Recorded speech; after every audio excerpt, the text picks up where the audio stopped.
Hey everyone, this is Real Hugger AJ Rave, and I'm here with my recap and review of Snowpiercer Season number 3, Episode number 8, which is titled Setting Everything Right or something. But yeah, I didn't do a recap and review of the previous episode because, frankly, I found it to be a bit boring. Now, if you have been keeping up with my coverage of Snowpiercer Season 3, or even the previous seasons, you know that I'm not a fan of episodes that make use of hallucinations and having characters have entire conversations with the hallucinations that they're seeing. And the previous episode was kind of like that, with Leighton basically being in a coma and getting to interact with different versions of his enemies and friends, trying to figure out how he needs to get out of the coma. And then Audrey came in and used her genjutsu to help him come out of the coma. Basically, the previous episode gave us two developments. The first development was that Leighton figured out that, you know what, the dragon blood tree that he has been seeing in his visions, that's connected to the image of the calendar image that he saw when he was out there trying to rescue Asha. So I guess that's why that vision continues to come into his mind, that image that he saw, and subconsciously it's coming back. And I like that explanation because I was like, please don't make this into some weird supernatural thing where Leighton is having actual visions. But yeah, that made sense to me. And then the other revelation is that Wilfred ended up saying that he picked up a signal from France when he was in another continent, and that it could be Melanie. So yeah, this episode is basically Snowpiercer making a detour and trying to find Melanie. Now, they don't know if she's alive or not, but they have to try. So coming to this episode, episode number 8, it opens up with Root showing Asha the agriculture sector. Oh, Bubbles. The agriculture sector, where she's like, you know what, you are into plants, you have a green thumb, so I want you to find your purpose on Snowpiercer. So have at it, spend time with the plants. And yeah, we have this voiceover by Asha where she's like, the color green was the first to go extinct when the cold came and whatnot, and yada yada yada. And then she talks about what her grandmother used to say about when जब सब कुछ गलत हो रहा होता है तो सब कुछ ठीक हो रहा होता है, which basically means that when everything is going wrong, there's a chance that everything is setting itself right. And she's saying that while she's making chai or tea, and then Oz also comes in and he asks for pickles because he wants to make some preservatives or whatnot. So anyway, we cut to Root coming to meet Asha, and she's like, Asha, you need to let me come into your room. And Asha is like, why? And Root is like, well, I know that you have been picking stuff, stealing stuff from the market, and I just want to talk. So these two talk, and we get to learn more about Asha and what she's been through. And Asha is like, you know what? I appreciate what all of you guys have done on Snowpiercer, but I am a bit hesitant because I have seen things be destroyed, good things, perfect things be destroyed, and everyone has a darkness inside of them. And then she tells how that when the marauders attacked her and her nephew, she ended up poisoning everyone, and then her nephew died, and then she was left alone, and she had cancer. So yeah, Asha has lived a very, very, very dark life. And Root is like, you know what? I believe in the kindness of people. I've seen it firsthand on Snowpiercer. So Asha, you have to give us a chance. And then, while all of that's happening, we cut to Leighton, and he's going through all of the images of the dragon blood tree. And yeah, he's trying to cope with the fact that, you know what, the vision that he had wasn't an actual vision, and it was just his mind playing some mind games and connecting his vision to an image he saw when he met Asha for the first time. So he goes to Asha to talk about it, and Asha serves him some tea or chai. And yeah, this is where Leighton is like, well, do you remember that dragon blood tree image? And Asha is like, yeah, it was on one of the calendars that I had. And yeah, Leighton is like, well, big whoop, because the vision that I had wasn't an actual vision, Asha. I think I just my mind connected hope to the image that I saw in the calendar and whatnot. And Asha is like, you know what, Leighton, I understand what you're going through, but if you want my advice, I would tell you to keep this hope running, this hope of New Eden, because it's motivating people. So keep it going, Leighton. Even if it's a lie, we don't know. We have to check it out. And while that's happening, Leighton is called into the engine, and this is where they're like, you know what? The signal that Wilfred was talking about, it's coming from this little thing that's continuously moving on the track. Now, it could be a snowplow, it could be a repair thingy, just a small vehicle, and yeah, we could kind of make a detour and catch up to it. And this is where Leighton is like, okay, so, but who told you all of this? this, and they're like, Wilfred. And even Bess is like, maybe he's messing with us. Maybe he's just saying that Melanie is on there, even though she's not, and he's just trying to mess with us. And Leighton is like, you know what? I'm going to go and check. So he storms off to talk to Wilfred, and he's like, Wilfred, so what's the game that you're trying to play? What's this entire thing about Melanie still being alive and sending you signals? And Wilfred is like, well, there's a chance that she could be alive, right? Right, Leighton? We have to check it out. And this is also where Wilfred notices something in Leighton, and he's like, Leighton, I have a feeling that you have changed, and a brush with death can do that to a man. And yeah, Wilfred ended up being attacked by Roche. He came quite close to death, and Leighton also came quite close to death when he was fighting Pike. Oh yeah, Pike died. Ugh. Which I'm like, why? I kind of liked Pike, but I think the writers didn't necessarily know how to handle him anymore. But yeah, this is where Wilfred is like, well, Leighton, you have changed, but if Melanie is out there, you know what you have to do. Then we cut to Ben and Alex, and they're talking about whether or not Melanie is alive. And Alex is like, you know what? Given my luck, we'll probably end up finding the transport or repair vehicle and find Melanie's dead body inside. That's my go-to. And Ben tries to console her a bit. And this is where Alex shares that she's becoming friends with Carly. And Ben is like, okay, so is Carly a good friend? And Alex is like, well, she better be, because I don't have a lot of friends. Then we cut to Alec with Asha, and she's looking over some plants that she's growing in her room, and then she hears a strange beep. And yeah, it's a device that she has, and this device ends up analyzing the air quality, and it's picking up a lot of bad readings, and she rushes to the engine. This is where she's like, you know what? Oh, before that happens, she's rushing towards the engine. And while that's happening, we see Leighton picking up his daughter, and this is where Zara and Leighton have a conversation, because in the previous episode, Zara told who was Josie? Yeah, Josie, that, you know what, I'm okay with you trying to continue your romance with Leighton, because I realized that Leighton and we aren't necessarily romantically compatible anymore. We'll probably end up being better at being co-parents. So Josie, he loves you, so I want you to go and hook up with him. And I'm like, well, Josie also hooked up with Ben, so that could cause some drama. So anyway, while these two are talking, this is where Asha comes in, and Asha is like, Leighton, we have to go to the engine, we have to talk. And Asha and Leighton go to the engine, and this is where Asha is like, well, my device is picking up these bad readings, and Alex is like, well, not our devices. And Asha is like, well, my device is more sensitive. So anyway, there's this weird toxic cloud in front of the track, and yeah, they're headed right towards it, and it has hydrogen peroxide and whatnot and sulfur. So yeah, they are in danger, because this toxic gas will burn your lungs from the inside out, and they have to be prepared. And yeah, they see this weird toxic cloud in front of them, and they try to slow down the train. And of course, Leighton is like, you know what? Maybe Wilfred put us on this track in order to hurt us or whatnot. So let's see what happens here. Then we cut to Oz and LJ, and yeah, Oz is just having fun. He's keeping himself distracted, making these pickles. And LJ comes in, and she's like, Oz, what the heck are you doing? And Oz is like, well, I'm trying to prepare ourselves for the new life, because I'm storing at least 1 year's worth of food so that we can focus on greenhousing and whatnot when we go to New Eden. And LJ's like, haven't you heard that they're going to go and pick up Melanie? Aren't you worried about it? And where the heck are Wilfred's people? We used to trade information. I need to go. Oz is like, where the heck are you going? And she's like, well, I need to go and find Wilfred's people. I need to know what's actually happening here.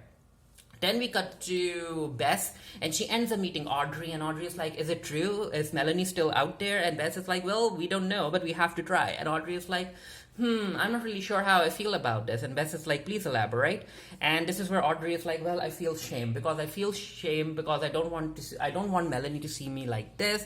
And Bess, you told me to hit rock bottom so that I can come back again. But the problem is that I kind of like being at rock bottom without Wilfred. This is who I am. And Bess is like, no, you're being too hard on yourself. This isn't who you are. And yeah, you can see that the writers are trying to make these two a thing, which I'm not really sure how I feel about it. So Wilfred is brought into the engine because Leighton is suspicious of him, and he's like, you know what, this was your plan, wasn't it?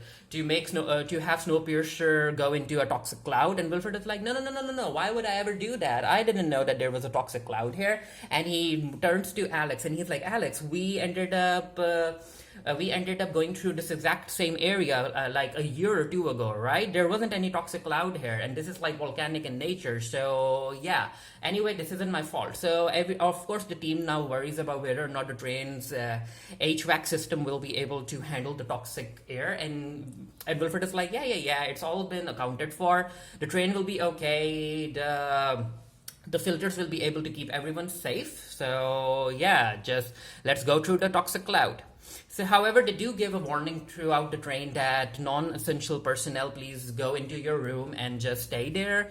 And Bess is like, you know what, Audrey, you don't necessarily have a place to stay, so why don't you come with me to my room? And while that's happening, LJ decides to go and talk to Mrs. Hedward, and Mrs. Hedward is like, please don't touch my dead husband's shoes. And LJ is like, okay. So she's like, I'm here to talk about Wilfred, so come on, share information with me. And then Mrs. Hedward is like, you know what? That's going to cost you something. And LJ is like, what? And she's like, I'll let you know. And yeah, so it turns out that Dr. Hedwood actually wants a skin sample, and she's like, LJ, I'm going to take the skin sample from your thigh. Are you going to be okay with it? She gives her leg an anesthetic, and LJ is like, yeah, I'm okay with it. Take the sample and give me information about Wilfred. And yeah, the doctor is like, you should look away, you know. And LJ is like, no.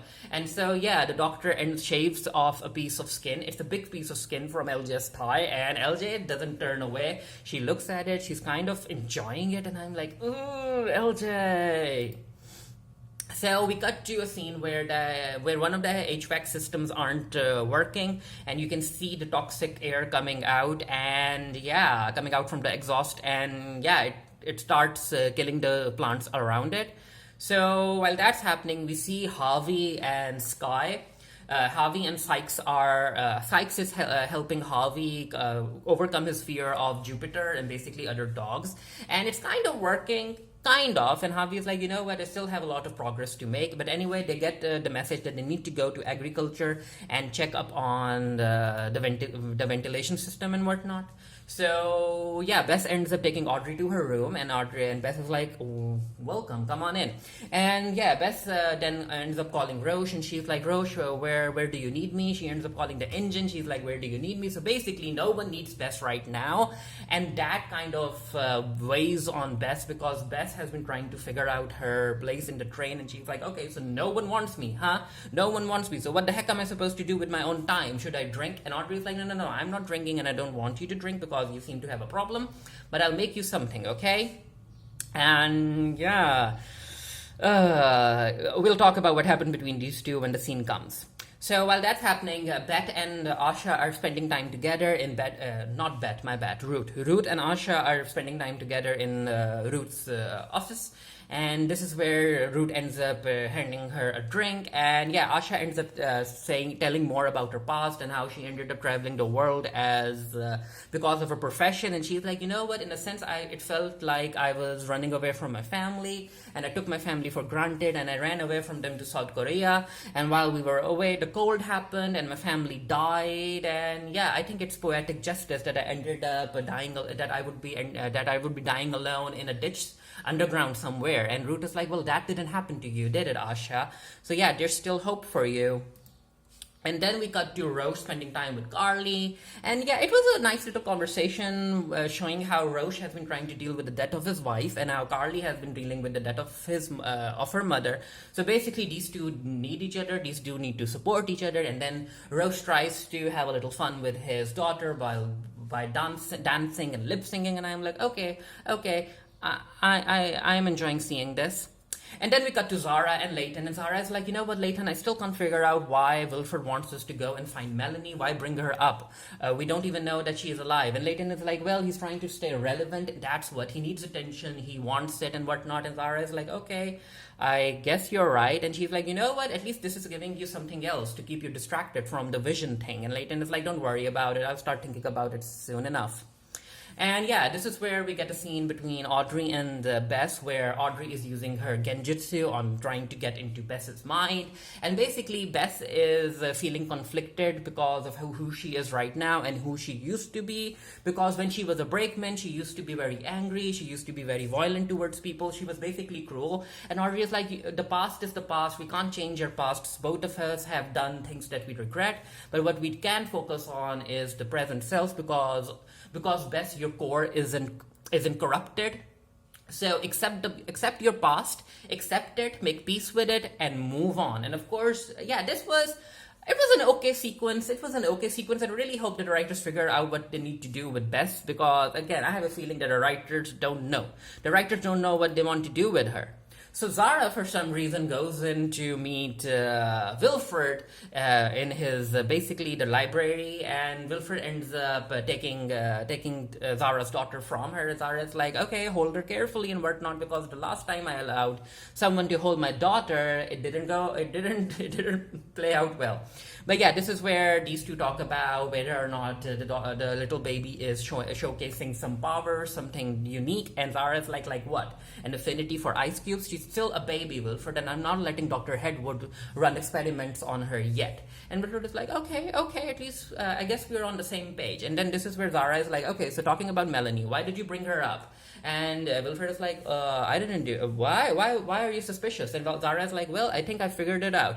I think that you think that Melanie is a wild card and she will be divisive. She might be destructive on the train, and that's why you want to find her, right? That's why you want to find someone who can stand up to Leighton and challenge his opinions, right? And Wilfred is like, I did no such thing. I didn't even give you a confirmation about whether or not she's alive. So Zara is like, So we cut to Harvey and Sykes, and they're trying to check the HVAC system, and this is where they find out that one of the filters aren't working and the plants are dying. They put on their masks, and they're like, we need to figure out how to close the vents. And yeah, but the system isn't necessarily working. Gas starts coming in, and Sykes starts coughing. She falls unconscious, and Harvey, because of Sykes' cough, he's reminded of the barks of the dog, and however, he is able to overcome his fear in order to save Sykes, and he picks her up. He takes her to the other room and helps resuscitate her and bring her to life. And she's like, oh, you're okay. So basically, Harvey, because of his connection with Sykes, was able to overcome his fear. So yeah, it then falls on to Asha and Leighton to figure out how to close the hatch, and they're like, you know what, this is a very small opening. We can't fit in until we take off our suits. And yeah, Ben is like, don't do that, you'll die. And Leighton is like, we don't have any other choice. I'm going to take off my suit. But Asha ends up knocking Leighton out, and she's like, you know what, I'm the one who's going to do this. And she takes off the suit, she goes through the ash, she asks Leighton for a crowbar, and then she starts trying to close the hatch. And I'm like, oh no.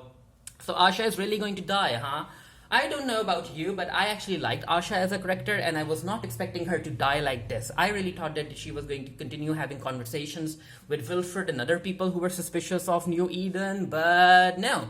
She's dead in this episode, which I'm disappointed. I wanted her to stay around for a bit longer. And yeah, her entire death scene is her. Basically, she tries to go back up to Leighton, but she can't. And I'm like, Leighton, can't you just take off your suit for like a minute and try to help her out? But I think he also realizes that it's kind of too late for her, because she's already suffering from radiation poisoning, I guess, or something to that effect. And I think Asha knew that she wasn't going to make it anyway, so she ended up sacrificing herself, because I think it was kind of her way to tell everyone that she believes in the train, she believes in Leighton, she believes in the hope of New Eden, and sacrificing herself was a sacrifice she was willing to make. And Leighton ends up talking to her about New Eden and how she should face towards the sun to warm her body up. And yeah, as she's listening to Leighton, she dies, and I'm like, oh no. And while that's happening, LJ, after giving the sample, Dr. Hedwood is like, you can leave now. But before LJ goes, she hears some groans, and she's like, okay, so what the heck's that? Who's groaning? And the doctor is like, no, it doesn't concern you. Bye. And she walks her out of the lab, and then she ends up going upstairs, and there are rooms in the lab. And yeah, we hear a man groaning. I think it's a man, right? Yeah, we hear a man groaning, and we see this hand, and I'm like, okay, so who the heck is this supposed to be? Because the doctor is like, don't worry about it, be patient, your time will come. So is it Kevin? I'm not really sure. I highly doubt that it's Spike. I think it could be Kevin, but let's see. So Root goes in to comfort Leighton for a bit, and Leighton is like, you know what? Asha wanted us to keep continuing towards New Eden, and Root is like, well, that's exactly what we're going to do, right? So let's go. Let's keep this lie going for a bit longer. And then we cut to Bess and Audrey, and yeah, everyone is now allowed to come out of their rooms, and Bess is like, I just want to sleep. Audrey's like, well, I want to sleep and rest too. So yeah, these two are going to be a thing now. And then we cut to Ben and Alex, and they notice the little transport thingy on the track, and they're like, yep, we see it. And yeah, the episode ends up with a shot of this little thingy on the track, which I guess is supposed to be a repair vehicle or maybe a snow plow, or maybe both, who knows. And apparently it's not supposed to support human life, but I guess Melanie found a way. Even if Melanie is in it, even it could be someone else, we don't know. But yeah, I will be doing a review just for the geeky. The link to that review down in the comment section below. As soon as the review goes up, let me know what you thought of Snowpiercer season 3 episode number 8. And yeah, until next time, stay happy, stay safe, stay blessed. See you guys later. Bye.